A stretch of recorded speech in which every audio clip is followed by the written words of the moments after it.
We light the candle to remind us of the light of reason, the source of meaning and wonder in the world. And just as we light the candle, let us remember how the light was ignited in each one of us as we were born curious and craving affection.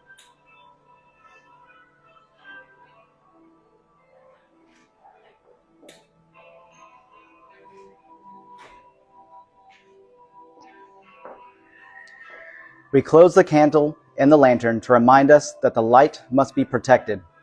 Just as the flame can be fanned through the virtues of compassion and skepticism, so too can it be extinguished through fear and ignorance and neglect. Let each of us embody the light through the rigorous study and application of skeptical values.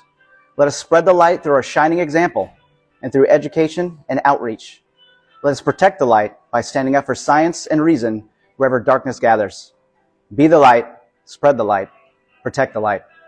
And we repeat together, be the light, spread the light, protect the light. Let it be so.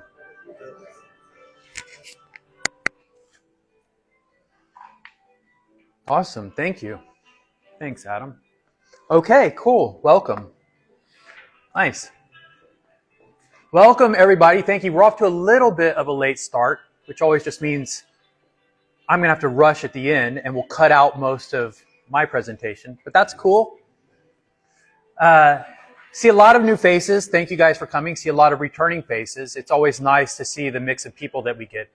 And it's a good sign for us that we always have so many returning people, and that those of you that think enough of it to invite friends or people that you care about to come also. I think that's a great testimony for what we're doing here. So welcome all. Thank you for coming.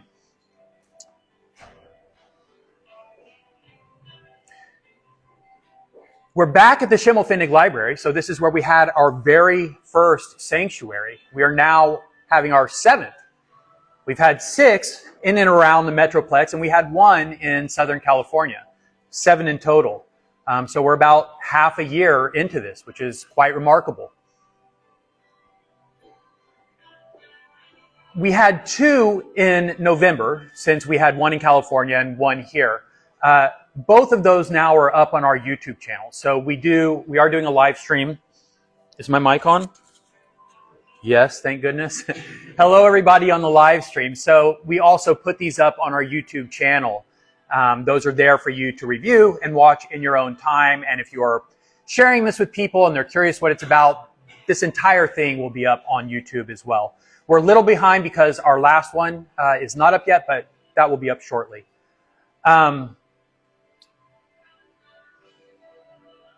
Also, some new things here. We've got a sign-up form in back. In our last sanctuary, can you hear me? Oh, yeah. Oh, I can just stop it. I guess I'm also AV. Cool. Easy. Thank you. Dad, you can turn your hearing aid back up. Okay.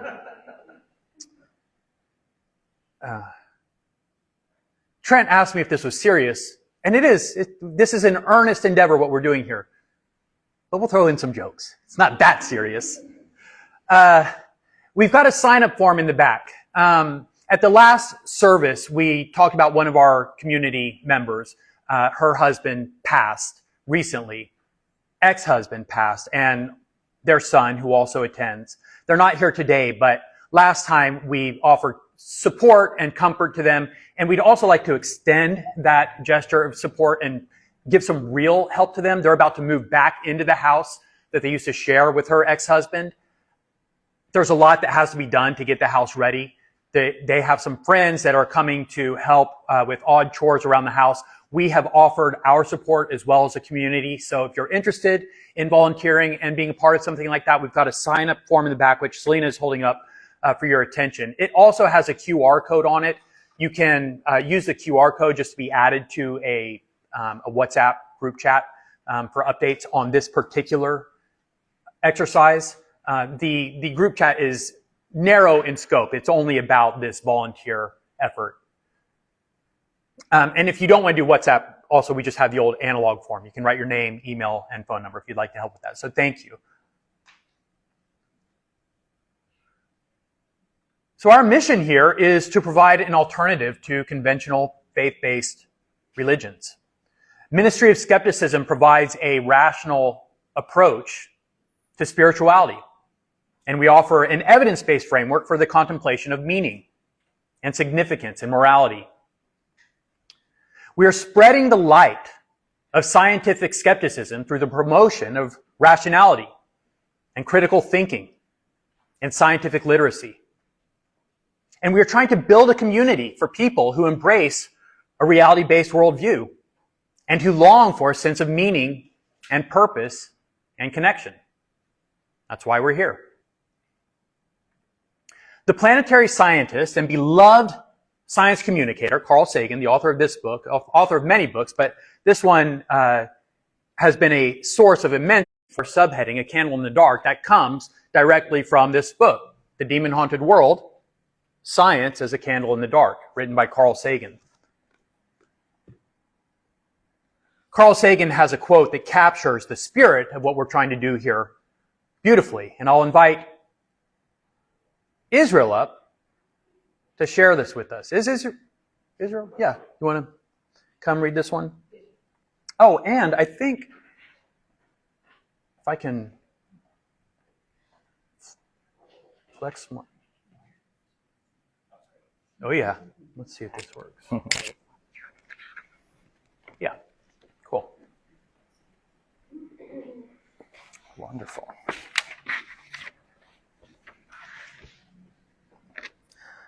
Science is not only compatible with spirituality, but it is a profound source of spirituality. When we recognize our place in an immensity of light years and in the passage of ages, when we grasp the intricacy, beauty, and subtlety of life, then that soaring feeling, that sense of elation and humility combined, is surely spiritual. So are our emotions in the presence of great art, or music, or literature, or acts of exemplary, selfless courage.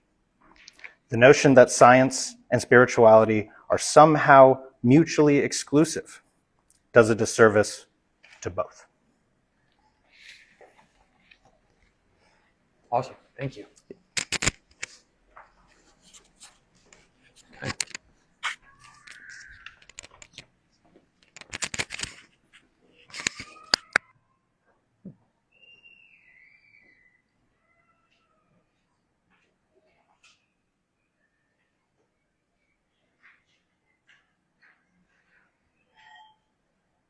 So that passage is from this book, which we mentioned, The Demon-Haunted World. And this is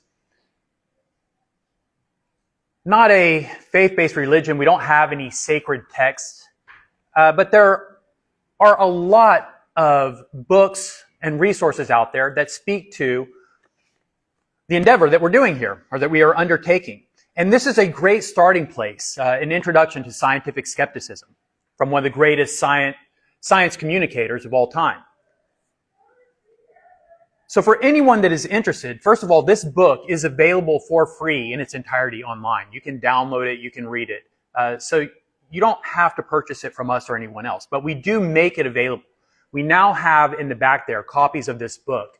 And I will add, since my father is here and since branding matters a lot, that's kind of one of the primary driving features of this movement is the aesthetic. But so we've got a custom embossing, a stamp. I don't know if you can see it from there. All the books back there have it. You can look at it. It's a really nice touch. It says Ministry of Skepticism, selected reading, and it's a nice way to support what we're doing here, but also to familiarize yourself with some of the concepts that we're talking a lot about here today, in particular, skepticism. So we have those for sale in the back. We've also got these pins, which you'll see a lot of us wearing. These are magnetic pins. Hi, Luis. So they don't ruin your clothing. They just stick on. They're pretty strong. And they're great. They're another great way to support what we're doing here. A note about the payment for these things. We have a suggested price in the back, $20 for the books, $20 for the pins. There's a QR code if you want to Venmo. There's a little donation box if you want to pay for cash. And you can just help yourself in the back. The $20 is a suggested price. We all are at different places. You never know what anyone's circumstances are. Many of you are students. So it's a suggested price. Pay what you can. If it doesn't work within your budget right now, but you think that you would get something out of the book, then by all means, take the book. The most important thing for us is that you have the book. We're trying to spread the knowledge. Same thing with the pen. If you want to support what we're doing, if you feel like you could wear it with pride and it'd be something that you're happy to talk about, then take the pen. If you can afford $5, pay $5. That's not the most important thing. But if you're able to support it, then also we welcome and appreciate that. Give what you can, take what you need. We'll let you decide. When the mathematician Pierre-Simon Laplace presented his monumental works on celestial mechanics to Napoleon, Napoleon marveled at the elegance of the equations presented. But when he asked Laplace why God was never mentioned in the book, Laplace replied famously, "Sire, I have no need of that hypothesis." And it is in that spirit that we hold that the universe can be adequately described without requiring divine intervention. And unless or until there is credible empirical evidence of a God or any gods that impact the material world, then that will remain a hypothesis that is outside of the scope of what we consider here. But just because I'm not aware of any good evidence for the existence of a God or any gods does not mean that there are not good reasons to believe in God. And in fact, many people have many good reasons for that belief. Maybe you find meaning and comfort in a personal relationship with God. That's personal. That is your business. And that's for each of us to decide on our own. Neither the belief in God nor the absence of belief in God are prerequisites to participation in the Ministry of Skepticism. This is not an atheist organization. This is a safe space for the rational exploration of all claims. And as long as you have an open mind and you're willing to learn the tools for approaching claims critically, then you're welcome in this sanctuary. To share with us a reflection on the sanctuary is our pinch hitter. We're calling him in. His wife, Jessica, actually was scheduled to read this. She felt ill this morning, so she sent her dutiful husband in her place. Dan, who after coming once said, "You know, I'll probably never be back, but I'll send my wife." Now here he is, stuck right back here again. Taking one for the team. We appreciate Dan, but now he's got to come up and read. Watch your step. Thank you. This is a space of sanctuary. All are welcome here.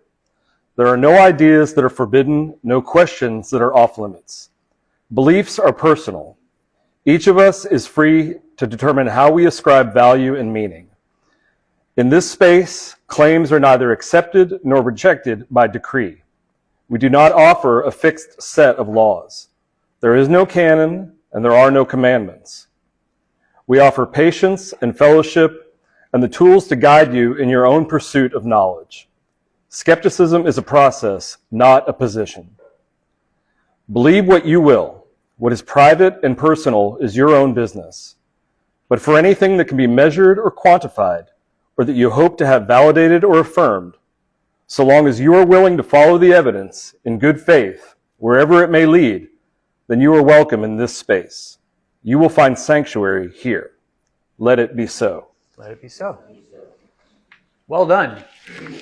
Maybe too well done. You're going to have to come back and do that again. And by the way, if you're wondering how he got to be such a seasoned pro, Dan is a prolific karaoke performer. So he is completely comfortable in front of crowds. Nicely done.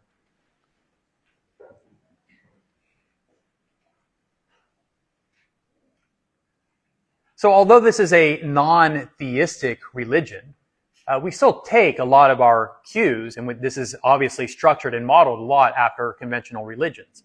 So a lot of the things that we do, we had this opening ritual with the lighting of the lantern. It's all done from a rational, evidence-based perspective, but we still find value in the rituals. We are still trying to elevate this experience to a transcendental, kind of meaningful space. In that way, we've also got something like a testimony. We call it an incandescence. And later in this service, we will also have something like a sermon. We call it an illumination. All these things following in our light motif, taking inspiration from a candle in the dark. So we've got incandescence, we've got illumination. We have our beacons, the 5 beacons. Each month, we invite a different member to share a personal story about their relationship with science or skepticism or their movement within or away from faith or a faith-based worldview. Today, we've invited Alia Brinkman to share a story with us. Alia is a science teacher, and she has been a frequent contributor up here from the lectern. And she's one of our favorite presenters. She's really good at it. No so pressure. we'd like to bring up Alia Brinkman to share her incandescence. I took this with me. Thank you. No pressure on that one. Thanks. So I come at this from a strange week. I'm a science teacher, but once a year they torture science teachers at PISD. And we go to camp with our 5th graders. We get to spend the night with them. We get to wake up with them in the morning. And yes, one of them looked at me and said, "I've never seen your hair like that." I said, "We leave judgment back at school." So when I finally got the message from Arlo to do this, you have to understand, I was in North Texas on Lake Texoma. It's cold, by the way, there. It's worse than here. And I was separated from everything, even high-speed internet. And my phone would not work. It was SOS the entire time. It was fun. But we took a bus ride, and we left our school and our classroom, and we went to this place. It's 300 acres of beautiful Texas prairie and way too many hills. They said prairie, and I was expecting, lots of hiking. I was not expecting the amount of hills, and neither was one of my students. He complained the entire time. And I was surrounded by the sounds of 10-year-olds away from their parents, some of them for the first time. So that's my last week. I was dusty, I was dirty, I did take showers, but it didn't matter. The limestone dust, children like to step on your feet. Arrows flew in the wrong direction constantly. That was a fun one. But most overwhelmingly of all was the feelings. And they were everywhere. It was worse than the wind, because all of these young people trying to figure out, is what I'm doing the right thing to do? Is it the wrong thing to do? Do I care? Are there going to be consequences? And there are far too many of them. There are too few of us. And they have no problem judging you or the chaperones.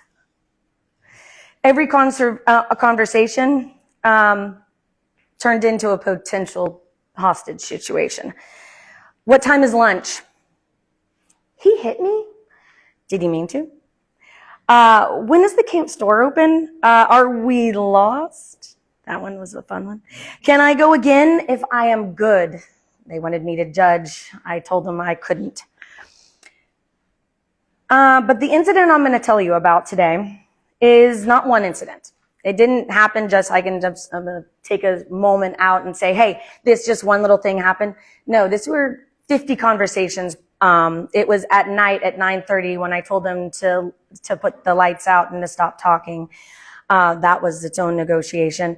It was the student who came up to me halfway through the day and said, I have to go to the potty. And somehow in between where we were supposed to be and that public toilet, we would have a conversation about the world.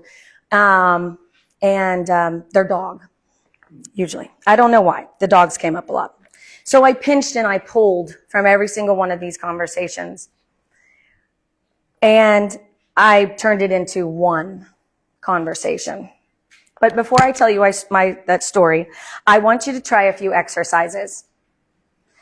We teachers call them thinking exercises. It's how I get my students to think about the world. First way is coming up with your own definition, your own words, not mine. The second way is creating a personal connection, and I'm going to show you my personal connection. And then the last is to practice. And that's what you're going to do at home. That's your homework. And that's what I'm going to tell you what I did for my practice. So I'm going to model. Your teacher puts a word on the board before the energy unit is on. And she says, what is energy? Should I think for a minute? How would you define energy? I haven't talked about it yet. All right, Chris, I'm going to use you. All right, how would you define energy? Well, energy is, anything in the universe, basically. Anything that drives the universe. Energy can be created, but usually can't be, destroyed or taken away. So it sort of drives the whole thing. I like that. I kind of thinking about it as driving too, because I think of the energy that we put into the car to drive here today. So I kind of define energy as what helps us and allows us to move through space. All right, that would be the very first part as a student you would do. You would talk to your partner, and your partner would talk back to you. This is called your shoulder partner. And I just realized that we're in like groups of 5. You can tell you're not a teacher. I would have you in groupings that were equal, and then I'd force you to look at each other. It's really fun in classrooms nowadays. You don't look directly at the teacher. No, we make you turn around. So what I'm going to ask you to do, our term for today that Arlo gave me was agency. And I was at a camp, and I thought, I'm going to look this up. My computer doesn't work, so I'm going to make you do it. So if you think about the word agency, I want you to take a moment to think. It can be a time in your life that you exemplified this. It could be how you defined it to yourself. It could be what you think of as government agencies. So I'm just going to give you a moment to think. How would you define this word to the person next to you?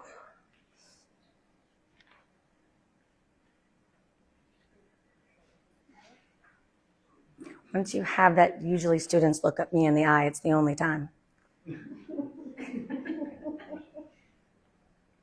All right. Got a lot of eyeballs. All right, what I want you to do this morning is you're going to turn to your shoulder partner. It's okay if you don't have a shoulder partner. It could be the person closest to you. It could be a group of 3. It could be the person actually in front of you if you're in an odd number of seats. This shoulder partner, we usually have a greeting. I always teach them a different language. Your greeting for this morning is Guten Abend or Guten Morgen. Guten Morgen, because it's morning, I forgot. All right. So you're going to turn to your shoulder partner and you're going to tell them what you think the word agency is. Yes, after you say Guten Morgen. The person closest to the window is going to start. Once again, putting you on the seat, sorry. So please turn to your shoulder partner and say Guten Morgen.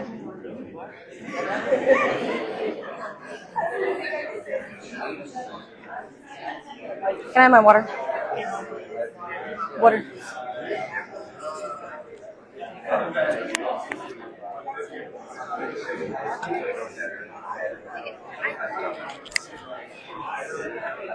take action on it. It's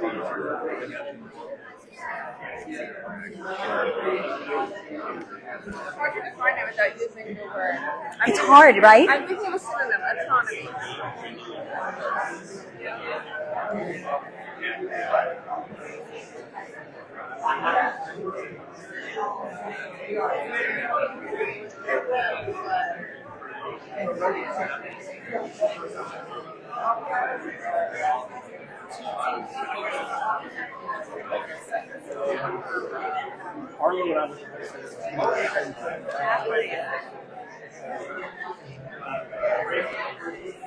All right. And we're going to come back in 3. I'm going to ask you to wrap up your conversations in 2. And we're back in 1. Was it a little difficult to come up with a definition that quickly? No. Okay. Some of you was like, easy. I got this. It's no big deal. Some others, I remembered my old teacher. You can't use the word in the definition. That was always one. But you can. That's actually allowed. Merriam-Webster does it. But I heard people say it's your ability to do things in the world. It's your it's freedom. Yeah, definitely. It's to make your own decisions, to it's your control. It's you, and that's something that is very much personal to you. A lot of people will give you a lot of rules to follow in this world, but it's your decision on whether or not you're going to live by those rules or not. And the people who define this the best for me are 10-year-olds. Because they make a decision with every word out of their mouth, whether or not I'm going to like it or leave it. So I practiced agency at camp with my students. Oh, you printed this really fun. Thank you. All right.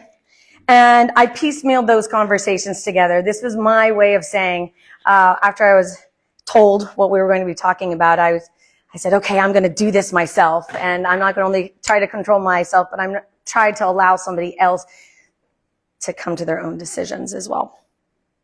And I believe you put this out somewhere. You have copies and emailed it, put it on the Instagram. She was going to do something. So if you want to read it later, you didn't catch something I said, it'll be up there. So the incident at camp, it happened at 2 p.m. That being said, if time is relative or the inaccurate arithmetic calculating the rotation of the earth, I am not sure what meaning the time has, but I knew the time and now you know the time, and that is when it happened. Okay. They turned as a group, horrified, gleeful, seething bodies orbiting a figure. Victim or enemy? Unknown. Churning, pumping sneakers thundered down the limestone dust path, at once an engaging, pale flight demonstration of uplift. And on the other, a stampede. Calmly twitching the reins of my lanyard, they circled like storytellers around the fire. Dancing from foot to foot, they swang in the rhythm to the tide of their words, etching out the shapes of the crime in the air in front of them. I checked the time, 2:02 p.m. Feathers were petted, dragon box breaths breathed, and 6 were turned free. Like sheep on the other side of the pen, they were at first distrustful of that open gate, and then, fearing some phantom wolf of punishment, fled into narrowing and widening groupings, looking over their shoulder until, lost from sight, we were forgotten. I turned to the victim and asked for the weapon. It was small. I thought native to the area, with spines along its edges and a stocky body that narrowed into a tip. He had handed me a leaf. So you are the victim of a tree, I said. He shrugged. I mean, I said next, do you think the tree deliberately threw this down at you? He gestured to the leaf-strewn floor of the forest, obvious evidence of many such happenings. I hummed, but did you see the tree throw it? The head whipped around, but still no answer. I tried to be more specific. Do trees normally bend their branches to throw leaves? They bend, he said. So, did you do something to the tree? He shook his head tightly. As we walked, his gloved hand rubbed against the bark and the lichen and the moss, leaving a trail that was the testament to his reach, as we each pulled dust clouds out of the ground step by step. We discussed the nature of trees, inconclusive. He asked why it chose him instead of Matt. I pursed my lips, gauging my words. I hoped, like an empathetic trauma therapist during that particular moment of why me and not someone else. I finally chose, he's quick on his feet. Which led to, are you saying it didn't choose me on purpose? It was 2:11 p.m. Okay, what if it wasn't the tree? What if it was something else? I heard mycelium sigh in my head. I imagined what they would be telling the trees. Look at all the controversy you stirred up, tree. And the tree, being a tree, did not respond. But the boy did. It could have been the wind. What does the wind have against you? The obtuseness of my question was met with an eye roll that pulled its own gravity. You've all seen these. Changing temperatures create wind, he explained slowly to the science teacher.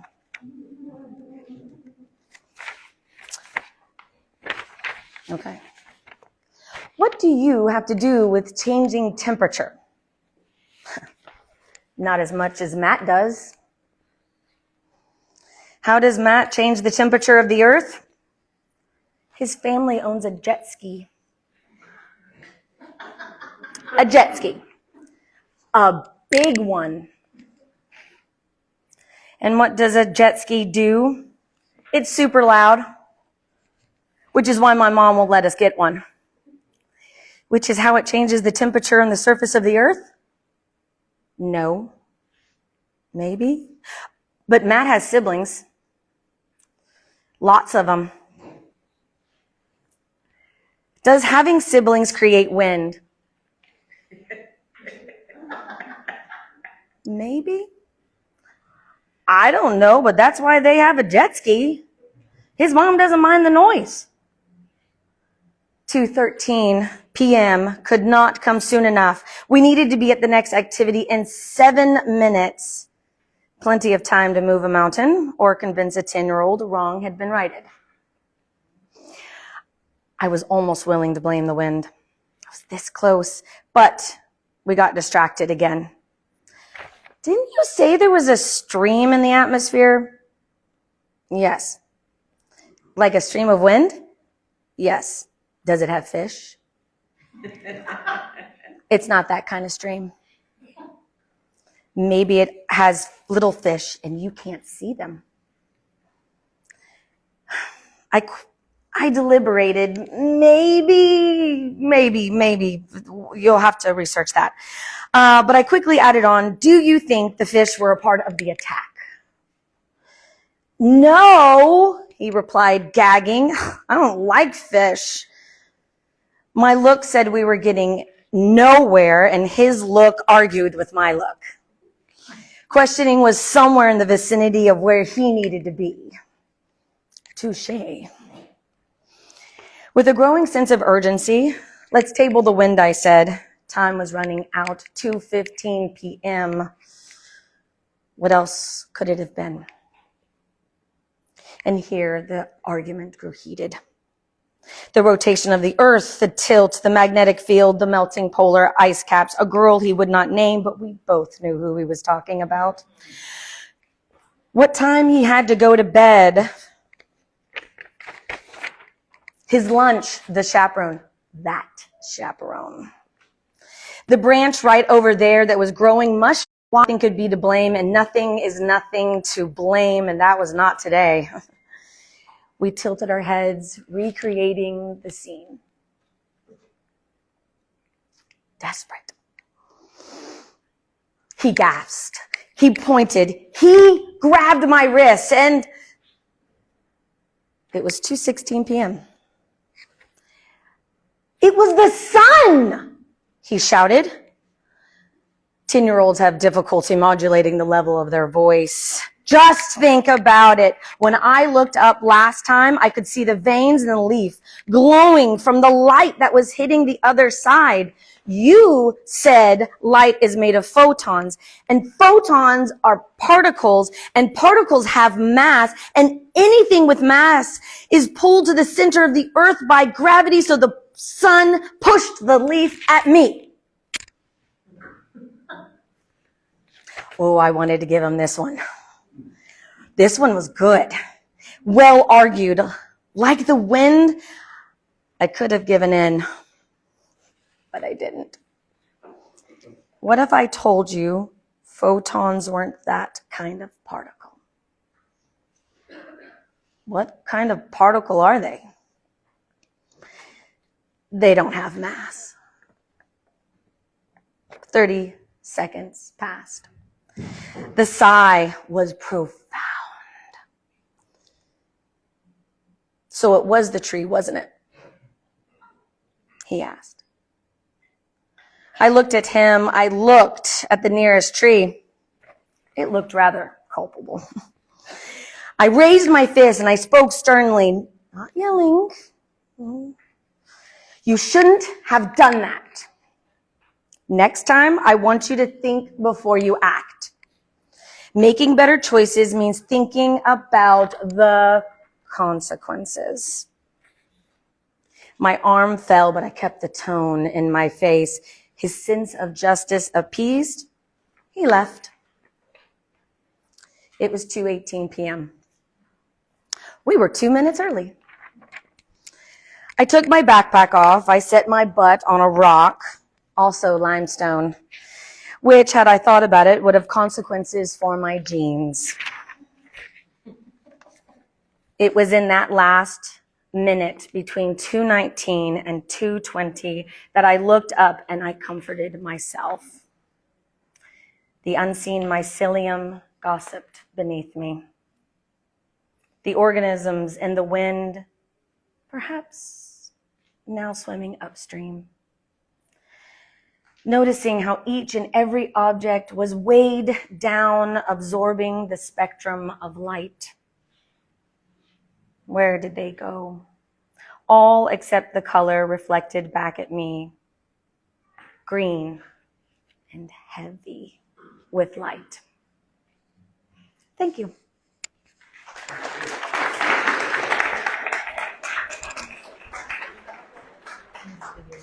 Oh, yes. Wow, thank you, Alia. So we talk about things often that are on our roadmap. For a long time, we were talking about doing a social get-together, which ended up becoming the Constellation. We had our first one last month. It was great. We had about 20 people showed up to a coffee house. We discussed a lot of interesting topics with a skeptical theme. Something else that's on our roadmap a bit further out is something like a Sunday school. We want to, indoctrinate or teach kids these scientific ideas. Indoctrinate is a dangerous and scary word, but other religions are doing it. But they don't have the virtue of teaching kids things that are compatible with our actual empirical observations. So although indoctrination sounds scary and coercive, the truth is, as long as we are teaching kids things, and any of us that teach anything to any kids, let's not mince words about it, we are indoctrinating them. Most of us don't choose what religion we grow up with. We are given it by our parents. So as rationalists, as skeptics, as people that adopt a naturalistic worldview, we have the opportunity to teach our kids the things that are important to us. And so maybe Sunday school is something that is in our future. And so how cool, Alia gave us a glimpse of what something like that could look like, guiding us through a class. That was fun. Thank you. Now, talking about a religion, we've already talked about why we're doing this, the things that we get out of it, right? A chance to share our values throughout the community, with our children, to codify our values, to do the things that other religions do, but from a rationalistic or rational perspective. But there's another question there that goes with this. It's like, okay, well, I understand all that, and we're building a sense of community and all of these things. We want to come and together and commemorate life's special moments, but why a religion? Because most of us who are curious about what we're doing here, it's usually because, for one reason or another, we have lost our favor with conventional religion. Something has happened to cause us to be dissatisfied or disillusioned with conventional religion. And so along with that comes a kind of aversion to it. We bring kind of our baggage to the idea of conventional religion. So rather than throw the baby out with the bathwater, what we're doing here is we're trying to rehabilitate and repair the things in conventional religions that are broken. Things like the overbearing claims to authority, or the dubious science, or the seemingly arbitrary and capricious morality. Religion is already perfectly adapted as a social tool. It's already optimized for our existing psychological and social needs. Our brains and our societies are literally built for religion. So our aim is not to replace this thing which is already effective, already works, already takes advantage of the societal and psychological conditions built to accommodate it, but rather our aim is to improve and update all the things that are good about religion for a rational, enlightened audience. You guys. Another question that goes along with this, that kind of follows naturally, especially for those of us that are new, and Ian's not here today, but this is his favorite thing to talk about, is it a cult? Yes. We're indoctrinating children. But no, I say that in jest. The truth is, I can't tell you it's a cult or not. You are measured by your actions. Ultimately, you are what you are. It wouldn't mean anything if I told you that we are not a cult. But we are trying to do something different. This is new. And so if that is your definition of being a cult, it's just a new religion, then yeah, I suppose we meet that very low bar. But we don't claim to have access to sacred or privileged knowledge. There's nothing special about what we are doing or teaching here. You can find all of this in many other places. There's a lot of books, a lot of resources talking about critical thinking and skepticism and the scientific method. We do want you to be better thinkers. We hope to help you be better consumers and disseminators of information. And to that end, we are spreading the values of skepticism and rationality and critical thinking. And we are trying to reclaim access to meaning and morality and spirituality for people who are content with the natural explanations and have no need for the God hypothesis. So if we are a cult, we're the worst cult ever invented, because the more you learn about skepticism and the scientific method, then the better inoculated you are against the kind of deceptive and predatory practices normally associated with cults, or at least the kind that people think of when they cast that aspersion. If we are a cult, we're a self-defeating cult. Last weekend, Celina and our daughters, Emily, and who's back in London, and LuLu, we all went to a Buddhist temple here in the area. And they have, on the weekends, on Sunday, they have a great food court. You can have Thai food. Not Kalahonji. No, the Buddhist temple, where was it? Yeah, thank you. And I've gone there before with you. So it's a great place. Definitely recommend it. And it's, you don't have, we tried to get in to look at the temple, but it's not that you don't have to go to the service or anything. It's just, you can go enjoy their beautiful garden, great food. It's just a nice place to go. And we had a fun time taking our daughters. But after we got our food, we sat at one of the tables in the garden, and there was extra room. And so another group came down and sat with us. And we started talking, and it was two couples and a couple of kids that belonged to one of the couples. And they happened to all be with a church. It was a youth pastor for the First Baptist Church in downtown Dallas. And it was his wife and someone that's in the band at the church. And so after they told us that they were all belonged to the church, me and my dumb self, I said, hey, and I said it this way, I said, we're starting a new religion. Exactly. It's an absurd thing to say. And not surprisingly, it was followed by complete dead silence. Except for the girls laughing, because even they realized the absurdity of what I'd just done. After some awkward silence, we resumed small talk, but there was never a follow-up question from any of the other people. They had no interest in what we were doing. They were not curious in the slightest about it. And if anything, they were trying to keep, us at arm's distance. And so it wasn't until after this dumb, bumbling blunder that I'd committed, when I was talking to Celina and LuLu and Emily, that I realized there's probably a much better way to have handled that. And instead of saying we are starting a new religion or we've started a new religion, I could have just said we belong to a non-religious church. And then talked about it in that way, as if it's something that already exists.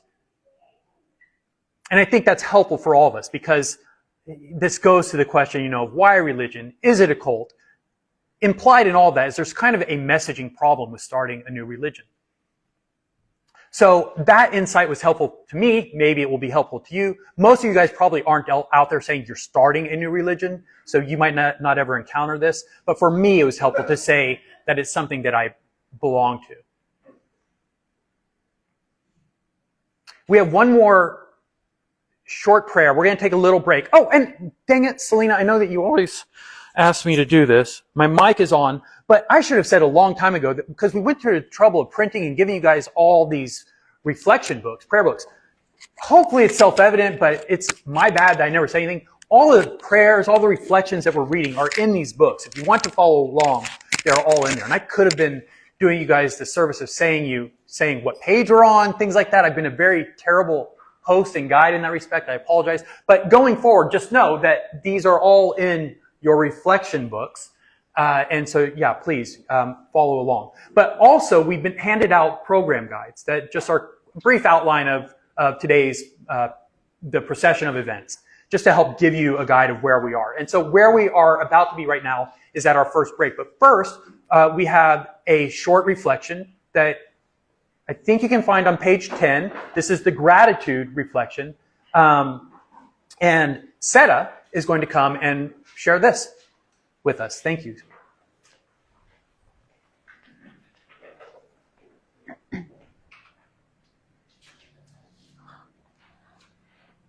We have so much to be thankful for. The very fact that we are here, that any of us should exist despite the extraordinary odds against it, is truly a miracle. And the fact that we are here in this space together, sharing this experience of communion and fellowship, is a gift worth cherishing. So let us take a moment to be thoughtful and reflect upon this blessing, to enjoy the fellowship of friends and family and neighbors as we come together to celebrate the light of reason, the virtues of skepticism, and the miracle of existence. Let it be so. Okay, great. So we are definitely running behind. We got a late start, and we only have this space until 1 p.m. So let's make it a quick break. There's still some coffee, still some donuts, and in the spirit of gratitude, also introduce yourself. If there's someone here you haven't seen in a while, please by all means say hi. If there's someone that's new or you've never met, meet them. Let's celebrate the spirit of community. We'll see you in about 5 minutes.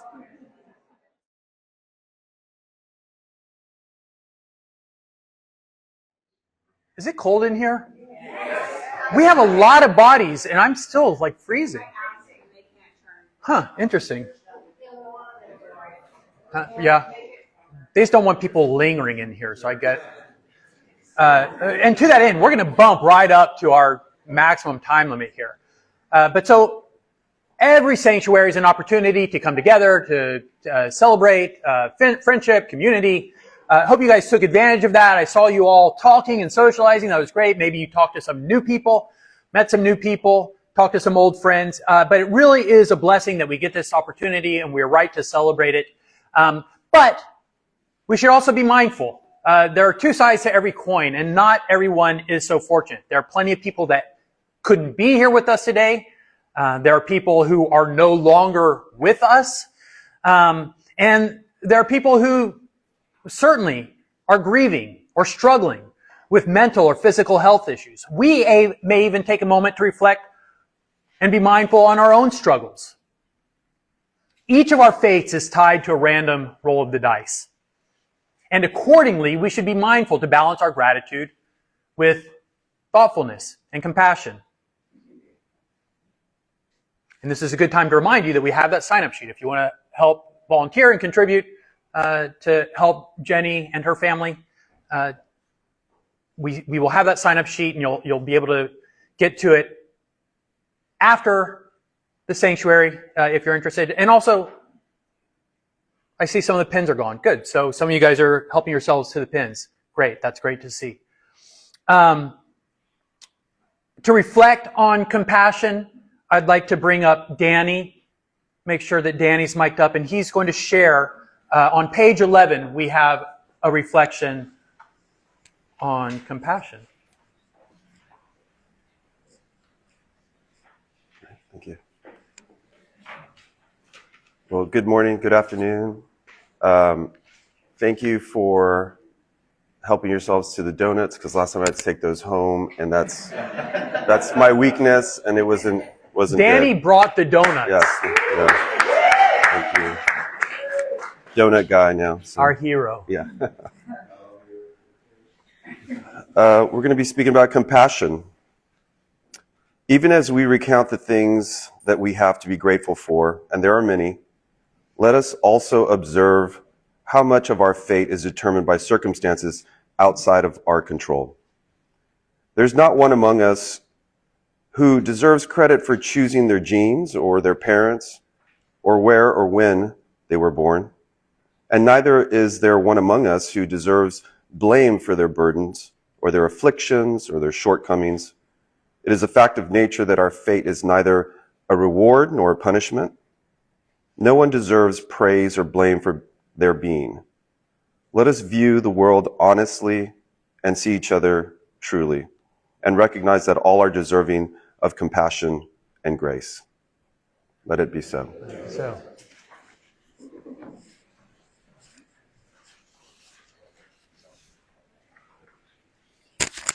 Thank you for that, Danny. As a church without the need for the God hypothesis, we find the existence of meaning to be self-evident. This might be a good time. Let me see if I can do this.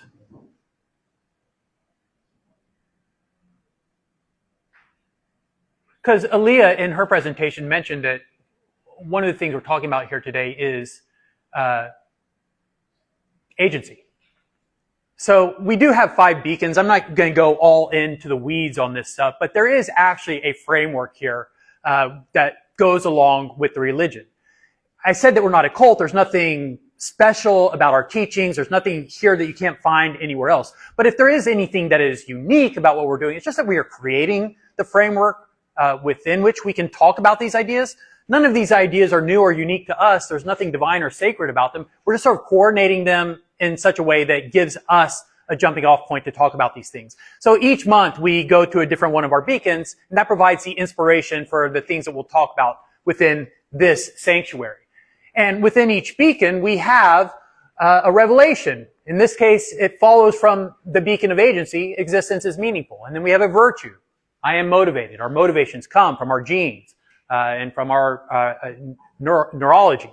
And the discipline is that I am dispassionate. That is kind of like a skeptical, scientific principle, that we should be dispassionate in our pursuit of knowledge.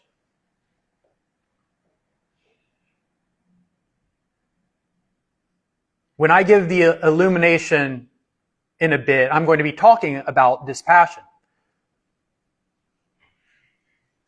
But meaning, here in the revelation, in our beacon of agency, existence is meaningful. This is something that you don't normally find discussed in scientific circles. Certainly not from an evidence-based perspective. Usually, or historically, they would say that things like meaning fall outside of the scope of science. But now with new insights from neuroscience and psychology and other related fields, we are starting to form a rational, evidence-based conception of these types of things that were formerly considered outside of the scope of science. So as a church without the need for the God hypothesis, we find the existence of meaning to be self-evident. And no one has to be told how or when to care for the people they care for, or why we're moved by great art, or great music, or great deeds. We experience all of this naturally. And it's easily understood through evolution and psychology. The burden, then, is on anyone making the claim that there must be something more to account for meaning. They are the ones introducing an additional hypothesis for which there is no need.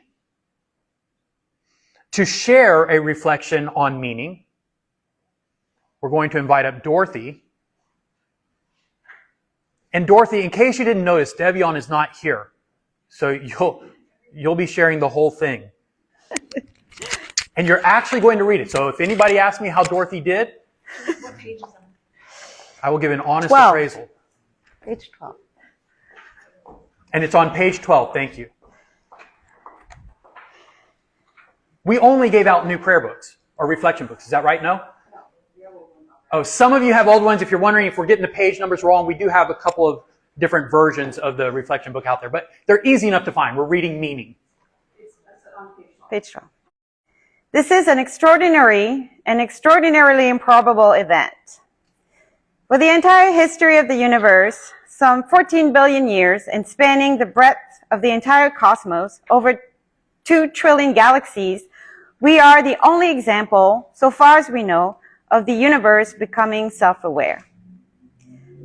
The universe is dark and indifferent, but every question we ask, every emotion we express, and every ask we commit with purpose and intent shines a light brighter than any star. Meaning is illuminated only through awareness. Measured against the vastness of the cosmos, the odds of your existence are vanishingly small.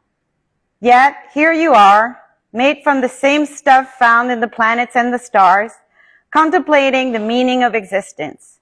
A miracle of nature if there ever was one. Your existence is a miracle. You are a miracle. Let it be so. Let it be so. Great. Thank you, Dorothee. We've talked a lot about what is a religion, why are we doing this? Another component that is really important to talk about is what is skepticism, because I think that is something that most people don't understand, not in any great depth. We all have ideas about, because skepticism is actually a word that most of us are familiar with, but we're not really familiar with what skepticism is as a movement, scientific skepticism. So, To talk a little bit more about that, we're going to bring up LuLu Eisenberg. She's my daughter, if you don't know. She's also a doctoral candidate at UTD in neuroscience, and she also has brought many of her associates here. Associates? You made that sound so formal. I'm trying not to demean They're my friends. anyone by saying they're your friends. Yeah. We're both. Okay, they can be friends and associates. That's so goofy.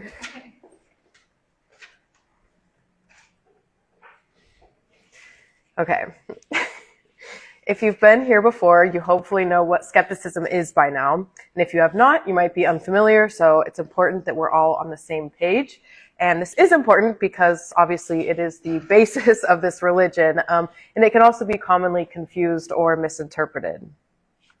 So as discussed briefly before, skepticism is a process and not a position. Specifically, it's a process rooted in the scientific method to assess the validity of claims. It's an approach to evaluating claims that emphasizes empirical evidence, logical reasoning, methodological rigor, and openness to revision. At its core, scientific skepticism asks, what is the quality of the evidence? Are alternative explanations ruled out? Are cognitive biases, incentives, or errors influencing conclusions? Can the claim be independently replicated or falsified? If I had to summarize skepticism as concisely as possible, I would describe it as withholding judgment or belief until sufficient evidence is presented. In our world, we are presented with claims seemingly endlessly and from a myriad of sources. It can be difficult to discern what might be true and what might not. Skepticism is a tool that helps guide us through the bullshit of claims, excuse my language, and helps it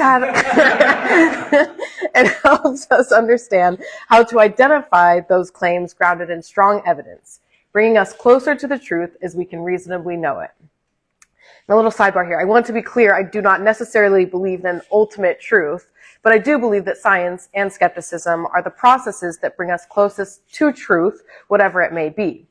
Through repeated observation and testing, these processes produce reliable answers, and these answers become even more robust with revision and new evidence. Again, skepticism holds no positions as it is a process. So that means we follow the evidence to conclusions, not the other way around. Sometimes we may not like the conclusions the evidence leads us to, and that is okay. But I'd argue that it is preferable to sit with that discomfort but know that you are not deceiving yourself. The flip side of what is skepticism is, what is it not? That sounded weird. And okay, so a common question that I get when I tell people that I'm a skeptic or that I am a part of the Ministry of Skepticism is, so you're a skeptic, so that means you don't believe in anything. And as discussed prior, skeptics follow where the evidence takes us, so we believe in what is supported by evidence. So no, skeptics are not flat earthers, moon landing deniers, Holocaust deniers, vaccine deniers. Those positions deny overwhelming evidence, which is the exact opposite of skepticism.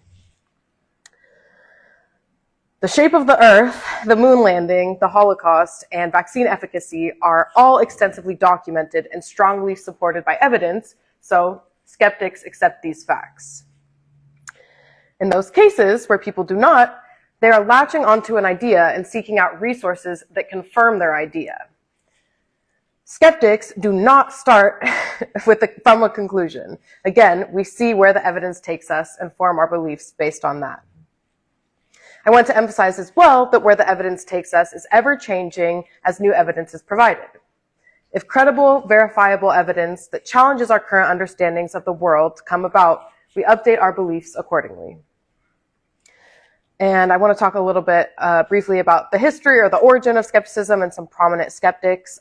So the foundations were laid for the skeptical movement during scientific revolution from figures like Francis Bacon, Galileo, and Descartes. But here I'm going to focus on the modern skeptical movement. And initially, the modern skeptical movement, which began in the mid to late 20th century, was created in response to a surge of pseudoscientific claims that were being amplified throughout the media. Claims like UFOs, miracle cures, and psychic phenomena. The movement has now evolved and expanded beyond those topics into topics like medical misinformation, conspiracy theories, overall science denial, and fake news. Modern skepticism recognizes that people do not believe false things because they are stupid, but because human cognition is biased, emotions and identity shape reasoning, and information environments exploit these vulnerabilities. I'm going to talk about just a few of the founders of the modern skeptical movement. One is James Randi, and he was an incredible magician who used the insights that he gained from practicing magic to investigate and expose people making paranormal claims, especially people exploiting others, like psychics and faith healers. And he highlighted how illusion, fraud, and self-deception can mimic real effects. He often did this through public demonstrations, showing how easily perception can be misled. He also had a famous $1 million challenge to anyone who could reliably prove supernatural or psychic abilities under mutually agreed upon testing conditions, and nobody has been successful. Two other founders of this movement that I will talk about are Isaac Asimov. We had a quote from him up at the beginning. And he was a professor of biochemistry and a talented writer. He wrote many sci-fi books, including the Foundation series, which is honestly fitting here because in the book they have religion based around or centered upon science, called Scientism or the Church of Science. Their religion is very different than this one, but sometime I'd love to talk about the distinctions and underlying themes. And by now, hopefully, you know who Carl Sagan is, as he is one of the biggest influences on this religion. But just to be sure you are aware of his genius, Carl Sagan was an astrophysicist and science communicator. He wrote many incredible books as well, including The Demon Haunted World. Get your copy here if you want. And he created the awe-inspiring and sometimes existential crisis-inducing, at least for me, Cosmos show. He was a pivotal figure in inspiring the public to see science as a source of reverence and beauty and to respect the pursuit of scientific knowledge about ourselves and our universe. Okay, I'm going to breeze through my last part, which is about identifying as a skeptic and applying skepticism in your life. So even scientists and people trained in the scientific method can lack skepticism. It requires practice and training. Skepticism is a tool. You must use the tool and sharpen it, and in turn, it'll sharpen your thinking. I have benefited from skepticism throughout my whole life. A few kind of silly examples, but that I do think matter of this are that I have not fallen prey to MLMs and wellness scams or bought supplements that do nothing, and also toxin cleanses. Yeah, I would love to give a whole presentation about that. Maybe I will. And another example of this is that I have maintained my sanity when I've heard noises while I've been home alone that could have been easily perceived as a ghost or some paranormal activity without my skeptical training. I've questioned myself in relationships and even my relationship with myself, and using these tools to remind me that I am fallible and that my perception of reality or a situation may be misconstrued.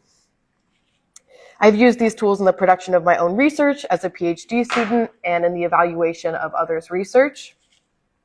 All in all, it feels good not to jump to conclusions, to carefully and cautiously investigate claims and experiences of all kinds. I am much less susceptible to bullshit than I would be without skepticism, from people intentionally trying to deceive and from well-meaning people. And with a personal, deeply personal story, hot off the press. My mother is here somewhere. Hi, Mom. And I have approved this with her already, so I don't want you to think that I'm putting her on the spot. But she was recently diagnosed with Parkinson's. It's something that she's been scared about for a long time. She has suspected it for a while, and she finally got to see a doctor and have it confirmed. So if there is any comfort in that, it's at least that she's not struggling with the fear of not knowing. Now at least there's a path forward. We can talk about what treatments are available, what she can do to address this. My mother shared with me last night that there is no definitive test to identify Parkinson's. It's not like they take blood sample and there's a specific marker that says, yes, that's Parkinson's. It's really what they call a clinical diagnosis, and it's based on a confluence of factors, including symptoms, They do a neurological exam. They look at your medical history. And between all those things, they will find some telltale signs which point to Parkinson's. And they say, yes, Vicky, you have Parkinson's. So I'm sorry to report that, but we do have at least now a path forward. When she first texted me about this, and I hope that that's not a reflection on the quality of our relationship that she's texting me that information. We're very close otherwise. But when she texted me, she added to the information that she shared with me from the doctor. She said that I forgot to mention, this is in the text, that they think it's environmental. It's from herbicides. Do we say herbicides in America? What do we say? It's herbicides? Okay, it's herbicides. Anyone here from England can back me up? All right. When she said they think it's environmental, it's herbicides, that immediately set off my skeptical senses, my skeptical alarm bells. I've spent so much time looking into the dubious medical claims against Roundup, for instance, that I could feel my blood instantly starting to boil. And I wrote back to her in text, because that's how we communicate. I said, who is they? Very snarkily. At least I could picture it in my mind like that. Who is they? But before she could reply, I was instantly on my computer and I was looking into these claims. Because as a skeptic, I know better than to be too content or too confident in what I think I know. And so I looked up the evidence for this claim that I was presented with, that Parkinson's is related to environmental conditions. And I also, as a good skeptic, I looked into reporting and research which was critical of those claims. I tried to see both sides. But I was fairly confident that I knew what I would find because, as I said, even from this very lectern at previous sanctuaries, I've talked a lot about glyphosate and Roundup and the dubious science. But I was surprised by the results. It was just a cursory review, so nothing's definitive. There's still a lot more work to be done, and there's not even any conclusive evidence within the research. But there was a lot more there than I was expecting. I think one of my first hang-ups where I got messed up was this is not about glyphosate. Glyphosate is a different herbicide. That's what's found in Roundup. Roundup has paid out billions of dollars in settlements, and the World Health Organization, the EPA, the European Food any link between glyphosate or Roundup and harm to humans. They've all deemed that it is safe. The courts where these settlements are being adjudicated, they're not held to a scientific standard. So from my reading of it, these manufacturers, Monsanto and Bayer, are being unfairly and unnecessarily penalized on bad science.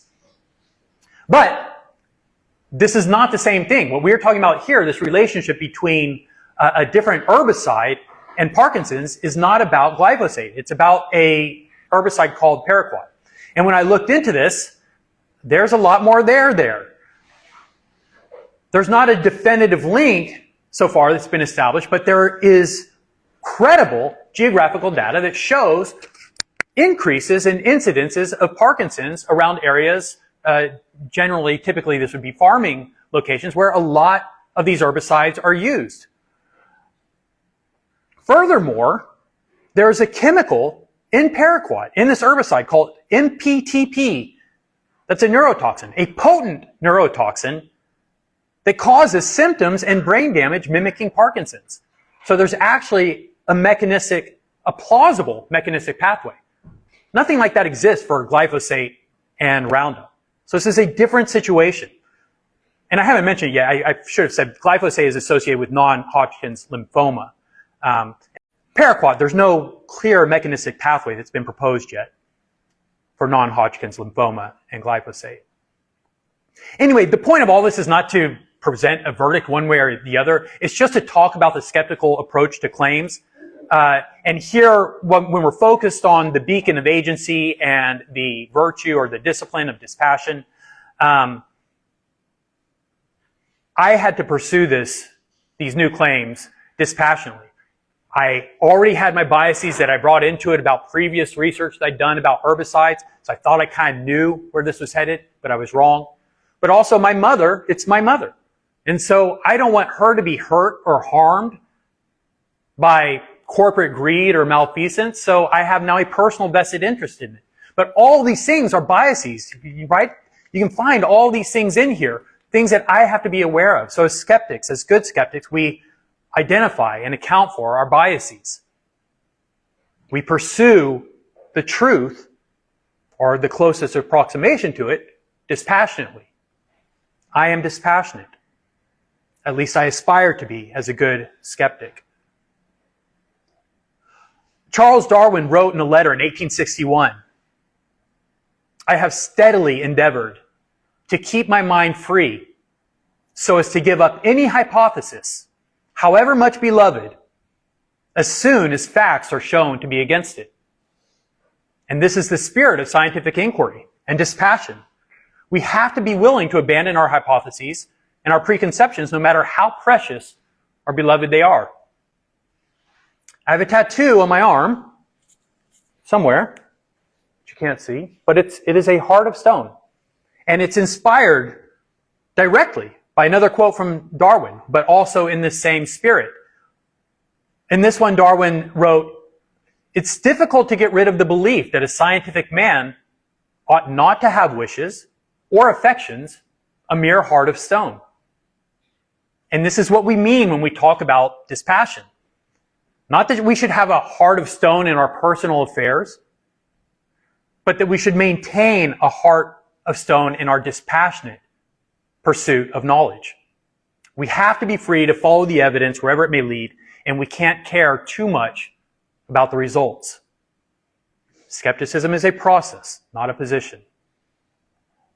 This is not a political organization, and we make a concerted effort not to take too strong a stance on political issues. We don't really wade into those topics or conversations. Again, we are not about positions here, we're about the process. So we will all find our way off into different positions. On matters of science, I should say, as a caveat, where the evidence is clear and unambiguous, as is the case with vaccines that are safe and effective, and that is demonstrated overwhelmingly by the evidence and the consensus of the relevant experts all around the world. In that case, it is appropriate for a church, based on the values and the principles of science, to call out the gross and shameful damage being done by the likes of RFK Jr. and his cronies. That's different than politics. That is a clear abomination to science. But on most political issues where there's room for interpretation or different views based on different values, then it is appropriate for us to abstain. There are plenty of outlets for stoking your political fires. This does not need to be one of them. To paraphrase Einstein, politics is temporary, but science is forever. And our goals are much bigger here than 4-year cycles. We are playing a long game. Don't get me wrong, I do have personal opinions, and I encourage all of you to be active and pursue justice and take up righteous causes. Fulfill your civic duty. But you have to decide for yourself what those righteous causes are. It's not appropriate to use this church to dictate what causes you should care about or which side of a cause you should land on. We don't offer laws by decree. What we offer are the tools to reason your way to your own positions. So we dragged Dan out here again. Dan is great at karaoke. And I know it's because I went to his birthday party recently, his 50th birthday. Happy birthday, Dan. It's maybe a month past now. But another thing that we did, he hosted it at a roller skating rink, which was fun. And another friend of ours, who's not here today, but came to the last sanctuary, Blake, pulled me aside at the roller skating rink, and he asked me, he knew that we were doing this, and so he asked me a question that was something like this. He said, why do you think the left is so much better at understanding the science than the right? This is a provocative question, no doubt. And I could see where he was coming from. And I know I just said this is not a political organization. We don't wade into these territories, but I'm not saying this to establish any position one way or the other. But there is, I think, an insight here ultimately that is consistent with our teaching.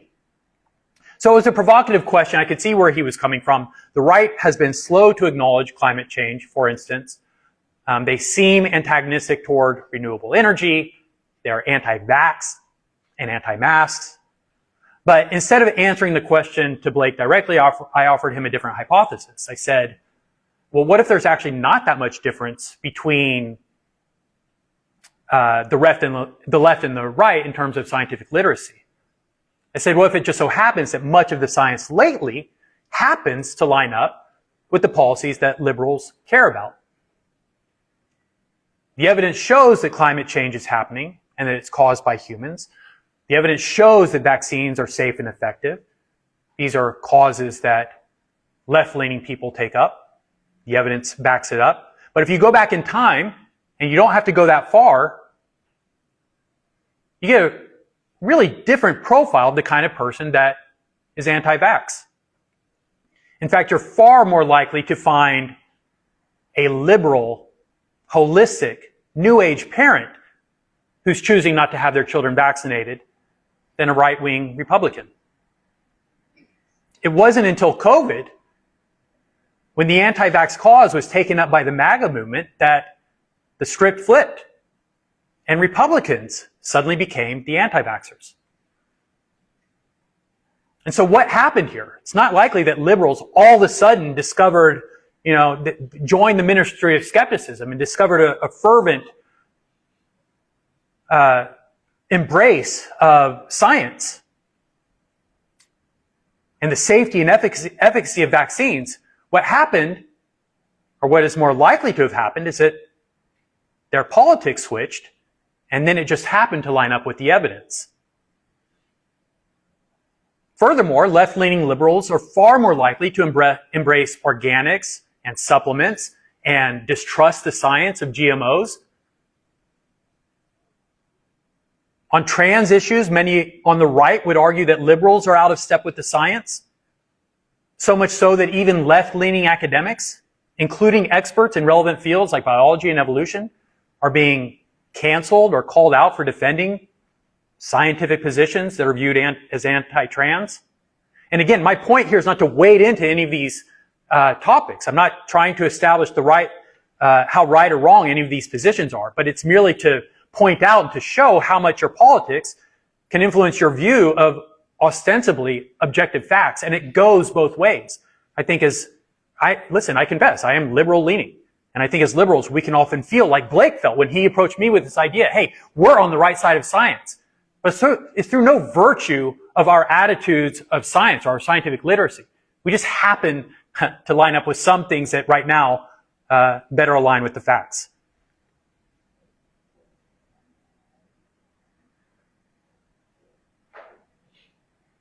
Bringing this right up to the most current topics, which Sera loves.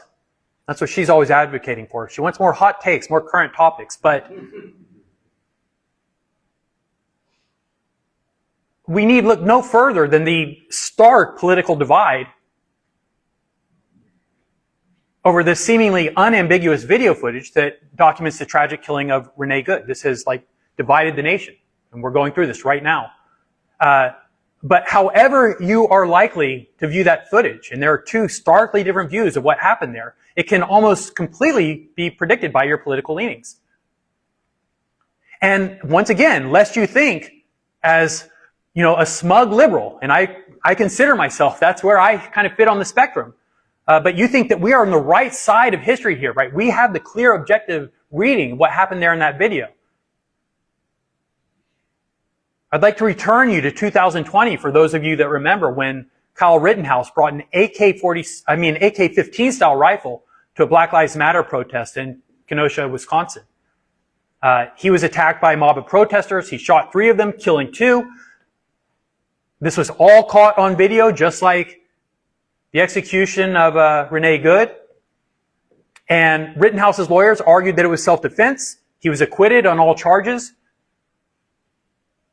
And according to an Economist/YouGov poll, 2/3 of Republicans thought Rittenhouse should have been acquitted, and 3/4 of Democrats thought he should have been convicted. So it's much like the political climate today. Same situation, but it's flipped. We all have biases. Once again, my point is not to comment on which side is right or wrong in any of these. It's only to highlight our own biases that we bring into our interpretation of these different events. And we are all guilty, right or left-leaning. It's easy to be objective when the results align with your preferences. The challenge that we must accept as skeptics is to see through our biases and apply the same objective standards to all claims, especially when those claims stir your passions, the things that we care about. We should all aspire, as Darwin suggested, to have a mere heart of stone in our dispassionate pursuit of truth. That's what we hope you take away from today.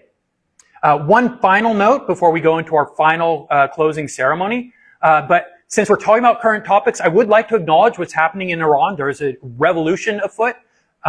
It's crazy to me how little coverage it's getting here.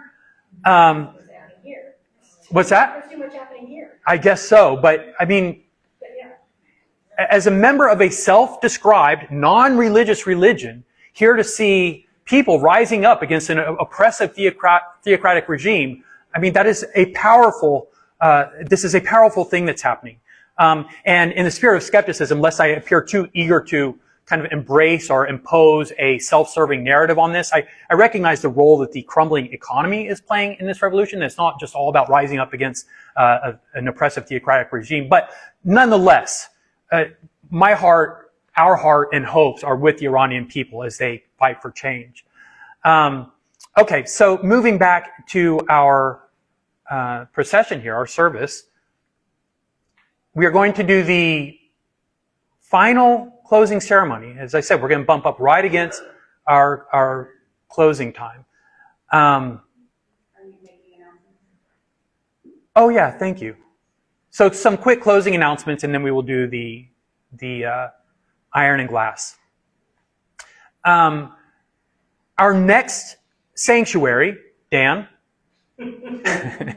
will be on Valentine's Day. What a great way to spend Valentine's Day with your loved ones. We look forward to you bringing Jessica for this very special occasion. But it will be at Fretz Park. So we are starting to slowly move south. Yes, making our way to Dallas. And so we know people are coming from all over. Most of these so far have been north. We've been having these all around Plano. But we're going to start moving south.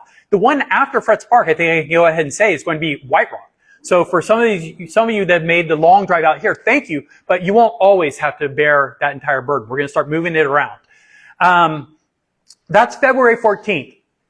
We're going to Turbo Coffee after this for anyone that's got time, that wants to hang out and that wants to get into these hot takes on current events, or just talk about anything. Give us your feedback on how you think this is going. We encourage and welcome feedback, and we try to incorporate it and apply it.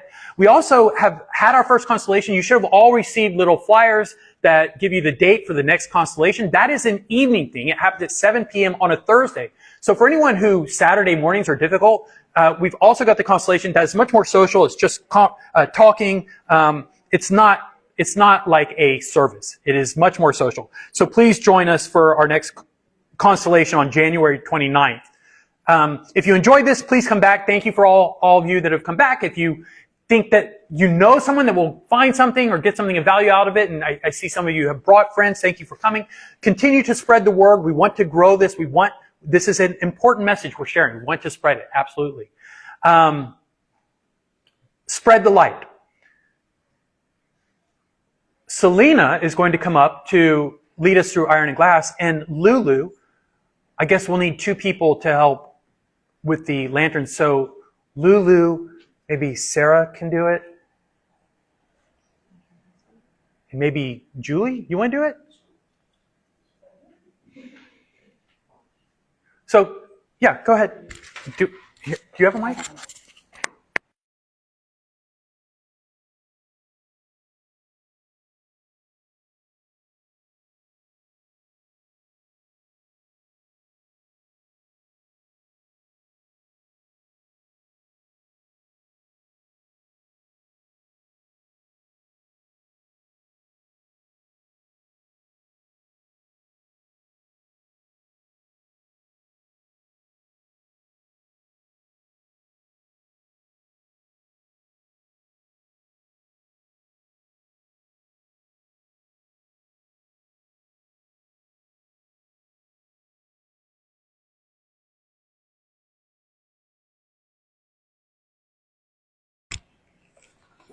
We turn our attention once again to the lantern, an encasement of iron and glass that protects the candle burning within. The candle itself is a symbol representing the light of knowledge and reason. The light must be protected. Protect the light. You can carry their lanterns. Now take up your lanterns and carry them out into the world. Hold them high and let their radiant light shine against the encroaching darkness of pseudoscience, superstition, and unreason. Science is a candle in the dark. The lantern is a beacon of rationality. Spread the light. Religion is a powerful tool, and we employ it earnestly in the service of our skeptical message. We acknowledge the role that narrative and ritual play in making our teachings more palatable and our lessons more transmissible. Even as our spirits are raised in transcendence, our feet remain grounded in reality. We draw a bright line between the tales that we tell ourselves and the truth.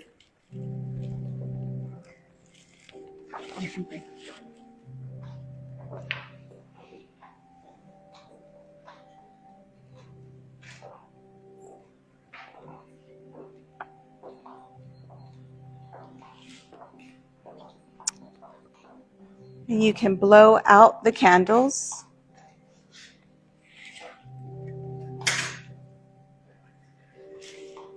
The candle carries no meaning outside of our metaphors. The lantern is just iron and glass, after all. The only source of meaning, so far as we know, is you and your self-awareness. The most extraordinary creation in all of the cosmos. You are the source of reason. You are the source of knowledge. You are how the universe thinks about itself. Feed your curiosity, sharpen your skeptical tools, spread the message of skepticism and critical thinking. You are the light. Be the light, spread the light, protect the light. And we repeat together, be the light, spread the light, protect the light. Let it be so. Awesome. Thank you, guys. So that is it. Before if everybody will help, it'd be awesome if we can start stacking the chairs on the roller before we put one and stack them there first. And for those of you going to Turbo Coffee, we'll see you at Turbo Coffee. Thank you. And we have pins and books and a sign-up sheet in the back. Don't forget. Goodbye, live stream.